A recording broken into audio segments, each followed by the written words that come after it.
조대제 도부에 대한 답서. 보내주신 편지를 하나하나 다 살펴보았습니다. 부처님께서 말씀하셨습니다. 마음이 있는 자는 모두 부처가 될 수 있다. 이 마음은 세간에 잡다하고 피곤한 망상하는 마음이 아니라 위없는 큰 깨달음을 이루는 마음을 일컫습니다. 만약 이 마음이 있으면 깨달음을 이루지 못할 사람이 없습니다. 사대부가 도를 배우되 흔히 스스로 장애물을 만드는 것은 결정적인 믿음이 없기 때문입니다. 부처님이 말씀하셨습니다.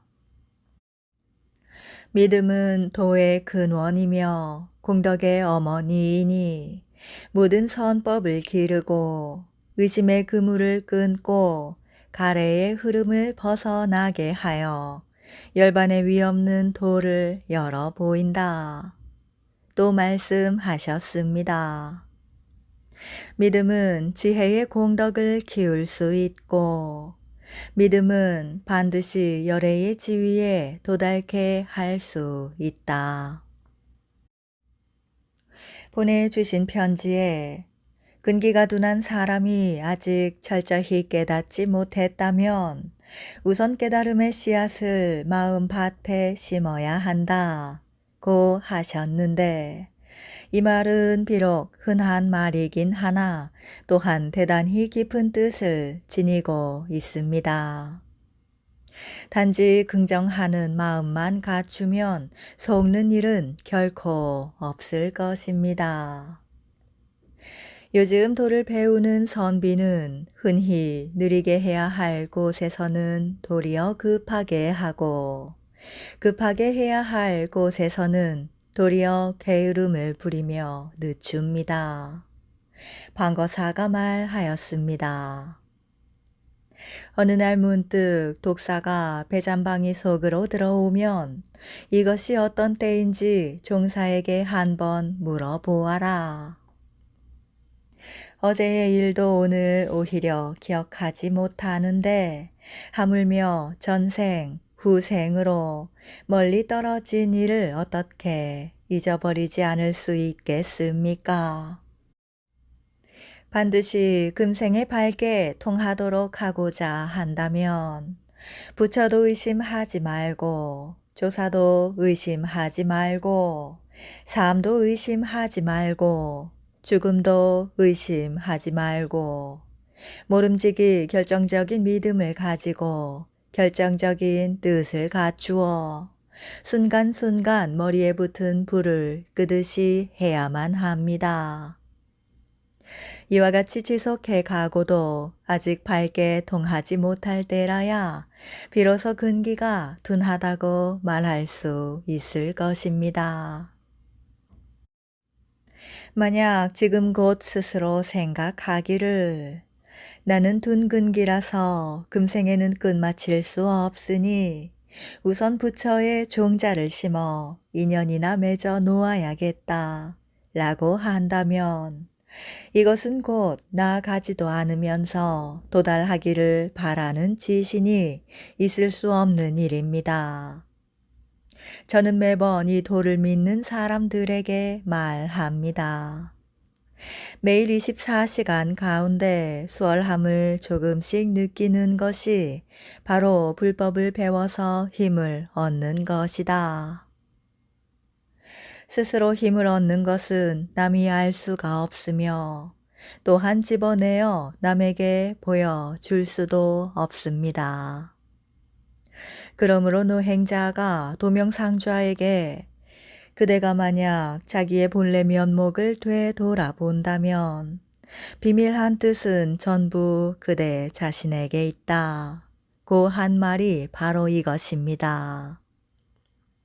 비밀한 뜻은 곧 일상생활 속에서 힘을 얻는 것이며 힘을 얻는 것은 곧 수월해지는 것입니다.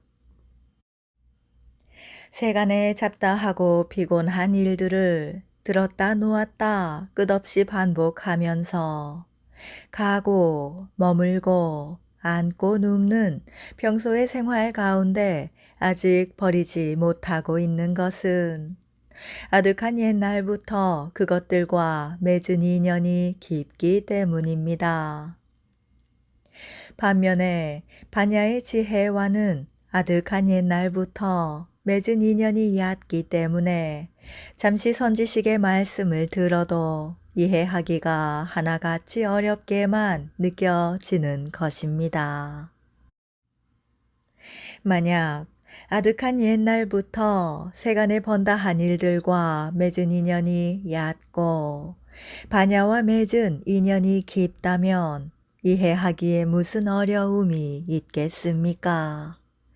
그러므로 다만 깊은 것은 얕게 하시고 얕은 것은 깊게 하시며 낯선 것은 익숙하게 하시고 익숙한 것은 낯설게 하십시오. 세간에 잡다한 일들의 생각을 빼앗길 때마다 애써 배척할 필요는 없습니다. 다만 생각하는 곳으로부터 화두로 살짝 방향을 돌리십시오. 그러면 무한한 힘을 덜게 될 것이며 또한 무한한 힘을 얻게 될 것입니다. 청컨대 공께서는 다만 이와 같이 버티고 계시되 일부러 깨달음을 기다리지는 마십시오. 그러면 문득 저절로 깨달을 것입니다. 이 참정이 추측하기를 매일 서로 만날 것이라고 하였는데 바둑을 두는 일 이외에 그분과 더불어 이 일도 말하여 본 적이 있습니까?